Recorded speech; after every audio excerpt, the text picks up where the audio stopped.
clear even to him which of his names are real, or if any of them are. He has sat so long in his niche that he is very nearly a fixture of the bar, an ornament like the great gilt-worked chandelier mobile that casts an uncertain and ever-changing light upon a patronage equally changing and uncertain. He has become, for a small and self-selected group of connoisseurs, something of a tourist attraction himself. He has come because his past is too heavy to bear, and here he may slide down his load and rest. Recently, certain elements of that past have come to press upon him. But this is not his story, or it is not quite his story. And lastly, and these are most rare, come those who are not driven by their past, but drawn by their future. It might seem odd that the path to the future would pass through the bar of Jehovah, but the path to heaven is said to wind through purgatory, as too the path to hell. 1.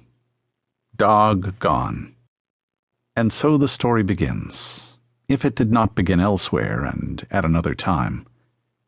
The scarred man sits in his accustomed place in the bar, robed in shadows in a niche cut into the wall. The other niche seats are favored by lovers seeking shadows, but there is no love here, or love only of the most abrasive sort. The early morning is a somber and introspective time, and the scarred man's visage is nothing if not somber and introspective. He owns a gaunt and hollow look, as if he has been suctioned out, and not even a soul remains. He is all skin and skull, and his mouth sags across the saddle of his hooked chin. He has been known to smile, but not very often, and never is it comforting to see. He is weathered, his skin almost translucent. His hair is snow white, but not the white of purity, for that has been a long time lost. A checkerboard of scars breaks the hair into tufts like a woodland violated by streets and winding roads. Those scars, and a sad story, have kept him fed and reasonably drunk for a long time. He has changed the story from time to time just to keep it fresh, but his eyes are never still, and the true story may have never been told. Although it was early morning, the bar was full. There are those for whom the night is day, and these have slipped in one by one to escape the unconcealing sun, discuss their nocturnal ramblings, and divide the take. Longshoremen have trudged up Greaseline Street from the spaceport yards to celebrate the end of their shift. There were sliders and touristas, too, since liners and freighters docked to shipboard times, and it was only by wildest chance that these ever coincided with the bar's own meridian. Sliders were as likely to come weary with the dawn as bright-eyed with the eve.